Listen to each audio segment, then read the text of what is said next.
On peut y aller. On peut y aller. Bonsoir, mesdames et messieurs, honorables invités, chers panélistes.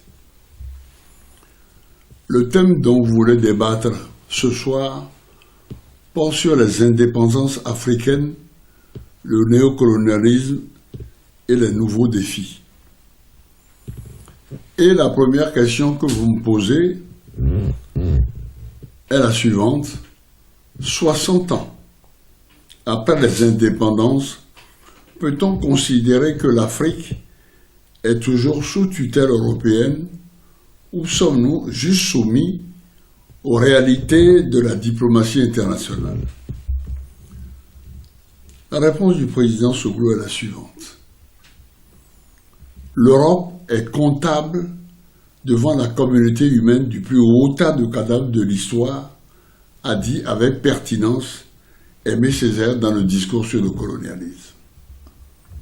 Aussi, quand le 14 août 1941, c'est une date importante, le président américain Franklin Delano Roosevelt proposa au Premier ministre britannique Winston Churchill, dans la charte de l'Atlantique, comme but de leur guerre de libération des colonies allemandes dans l'Europe.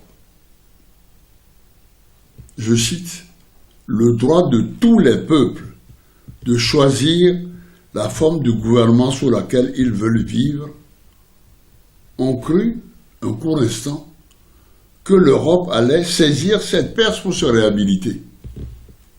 N'avait-on pas, enfin, un véritable bréviaire de la démocratie et de la décolonisation?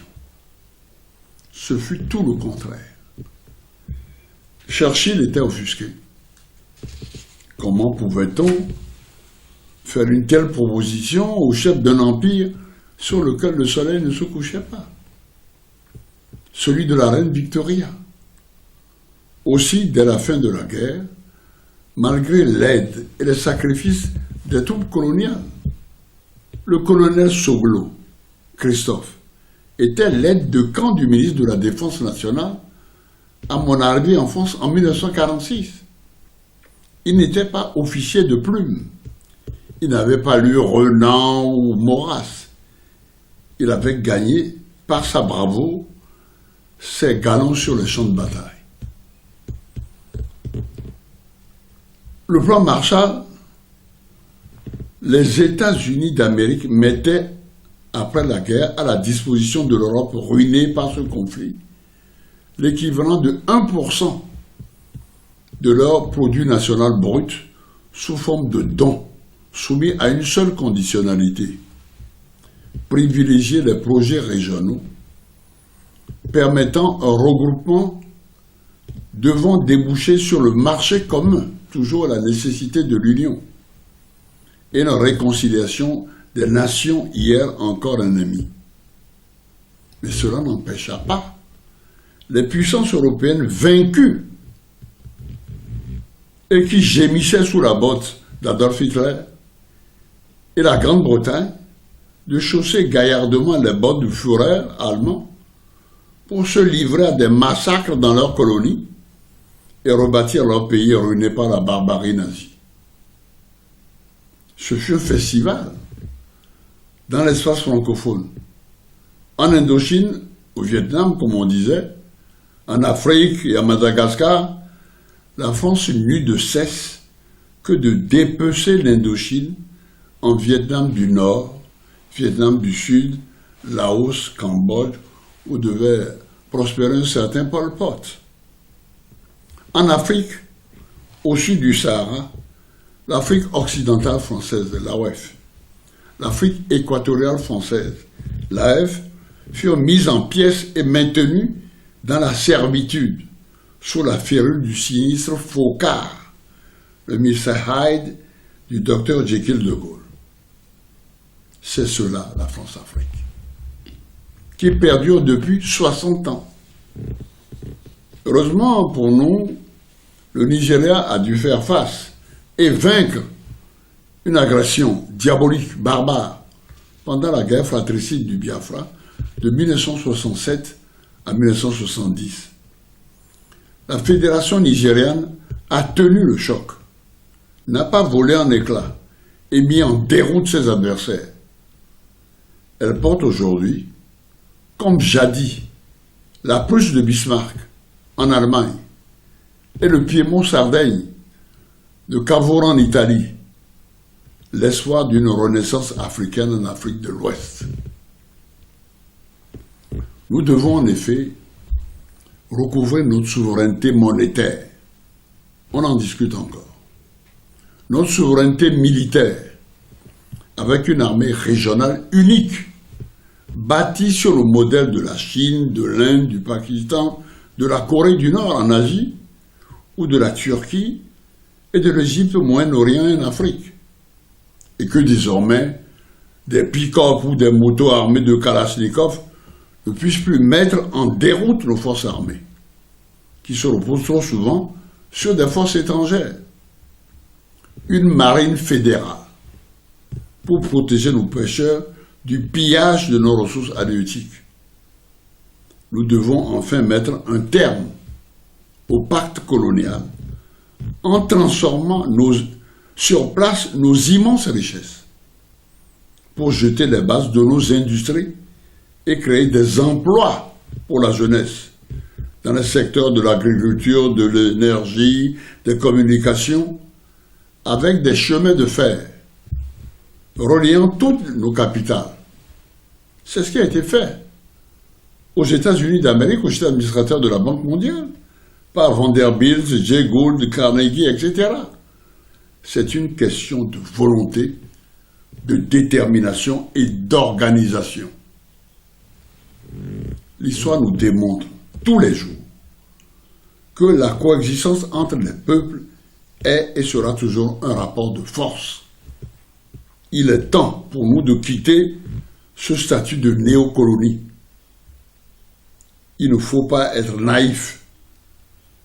François-Xavier Verschave, qui est un auteur français, a dépeint la situation des États francophones d'Afrique noire dans ses ouvrages. Il les a résumés dans celui intitulé « Au mépris des peuples ». On a du mépris pour nous. Mais nous allons vers la terre promise. Car toutes les civilisations sont mortelles, comme l'a justement écrit un auteur français, Paul Valéry. La deuxième question qu'on m'a posée est celle-ci. La responsabilité de notre retard n'incombe-t-elle pas à nos leaders et intellectuels qui n'ont pas su conduire nos peuples vers la souveraineté réelle et entière, la volonté de s'éterniser au pouvoir de nos dirigeants, ne les a-t-il pas rendus plus faibles et manipulables par les anciennes puissances coloniales? Vous avez tout dit, c'est indiscutable. La prospérité, sinon la survie des pays colonisateurs, quels qu'ils soient, il ne faut pas se faire d'illusions, dépend de la mainmise sur nos immenses ressources naturelles. La démarche gaullienne en ce domaine a été lumineusement exposée par François-Xavier Verschave. Pour justifier sa présence au Conseil de sécurité de des Nations Unies, où nous l'avons aidé à accéder, la France devait posséder la bombe atomique. Elle a fait exploser son premier engin nucléaire à Reagan en Algérie, qui n'est pourtant pas un atoll du Pacifique. On voit les dégâts. Et cela malgré les violentes manifestations populaires à Lagos. Aussi, c'est une date importante. Le 5 janvier 1961, le Nigeria rompit-il ses relations diplomatiques avec la France et expulsa l'ambassadeur de France Raymond Offoy. C'est la cause lointaine du soutien français au Biafra pendant la guerre fratricide du Nigeria. L'uranium venait probablement du Niger, un pays de la fédération de l'AOF, l'Afrique occidentale française, que les socialistes du maire et député de Marseille, Gaston Defferre, il ne faut pas se fier aux aux sigles politiques. Et les gaullistes réunis avaient auparavant pulvérisé en petits morceaux pour mieux les exploiter. Car l'accès aux matières premières stratégiques, uranium pour la bombe, pétrole pour les chars ou la consommation domestique des voitures, cuivre, etc., ou juteuses, bois, café, cacao, coton, etc., et surtout la terre, est toujours le principal objectif de tous les prédateurs étrangers. Il ne faut jamais oublier ça.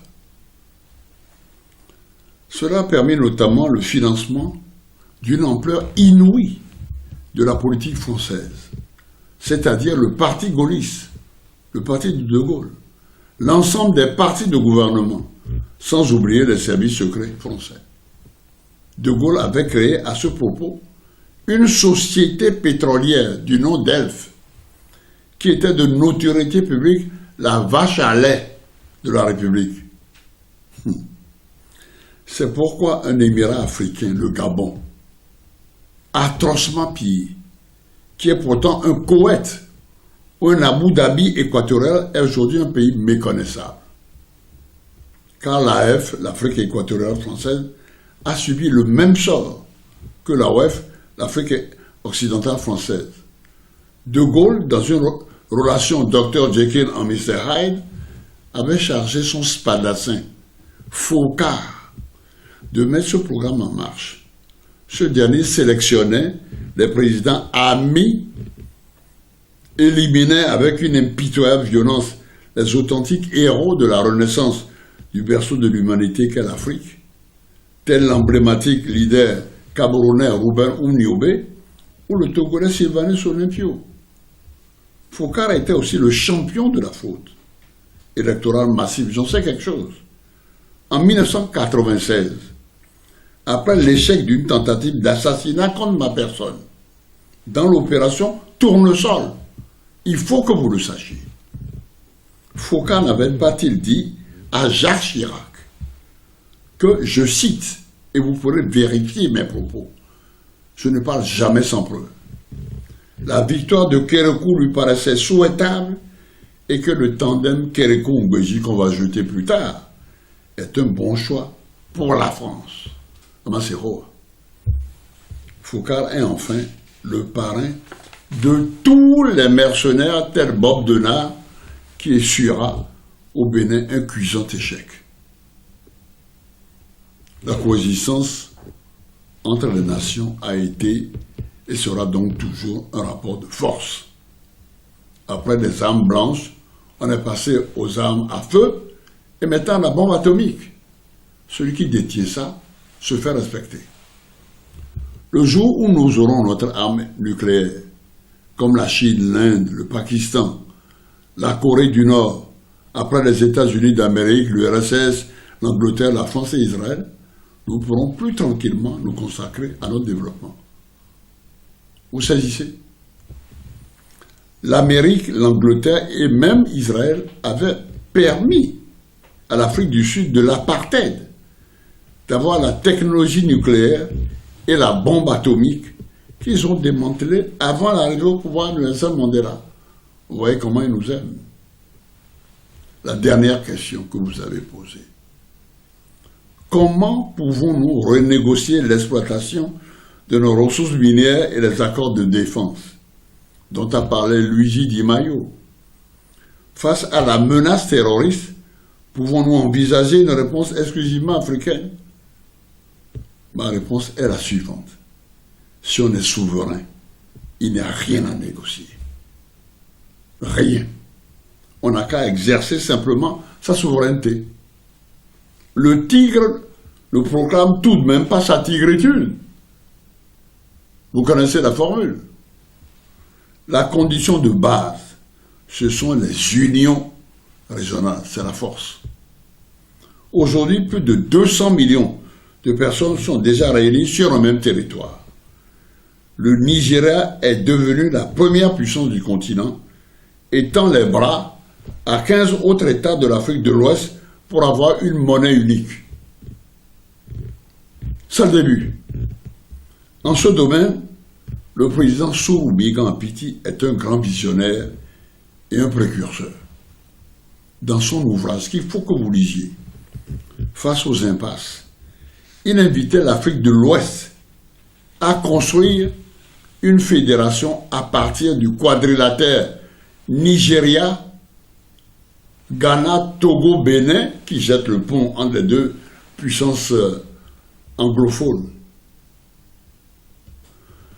C'est ce projet que nous avons repris au niveau du forum des anciens chefs d'État et de gouvernement d'Afrique et que nous essayons de vulgariser auprès des chefs d'État en fonction.